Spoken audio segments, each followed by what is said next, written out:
You know, whenever I'm out on a clear autumn night, there's one star that it always grabs my eye. Fomalhaut. It's so bright and seems so alone down there in the southern sky.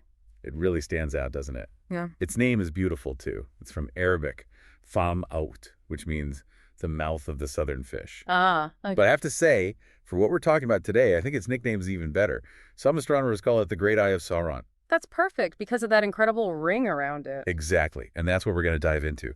Fomalhaut isn't just one star, it's a whole triple star system, just 25 light years away.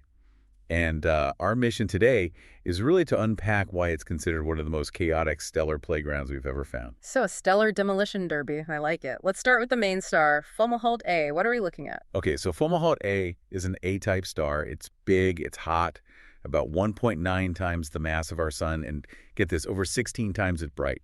Wow. And crucially, it's young, very young, only about 440 million years old, and that youth is really the key to all the chaos. The sources call it a Vega-like star, and that has something to do with infrared light, right? Yes, exactly. It's kicking out way more infrared radiation than it should be, and that's a huge clue. It tells us there's dust. A lot of dust. A lot of dust.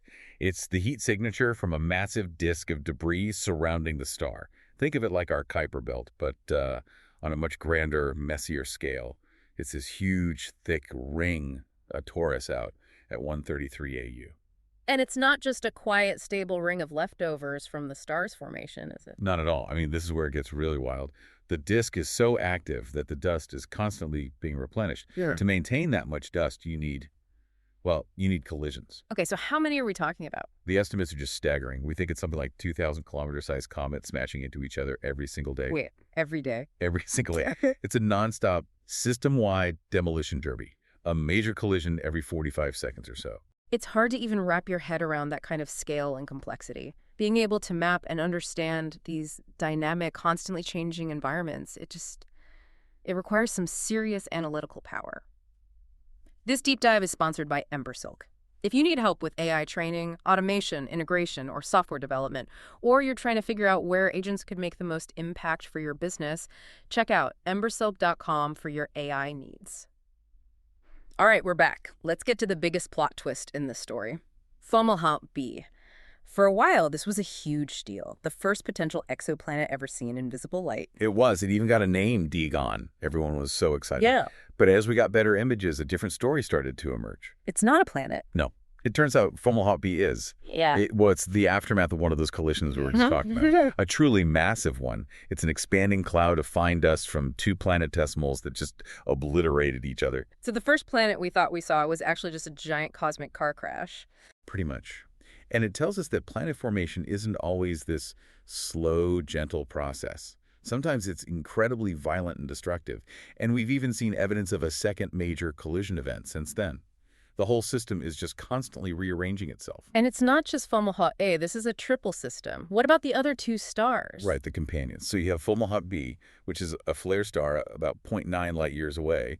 And there's even a hint that it might have a planet something around 1.2 times the mass of Jupiter. And Fomalhaut C. Fomalhaut C is a red dwarf, even farther out, about 2.5 light years away from A.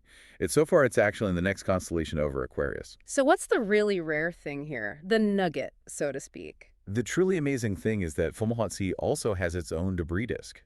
No way. Yeah. Finding a multiple star system where more than one star has a debris disk is incredibly rare. It's this one-of-a-kind cosmic laboratory for watching how planetary systems form under these complex competing gravitational forces. So this whole system is just giving us this amazing close-up view of creation and destruction happening all at once. It really is. It reminds us that the universe isn't a static, finished place.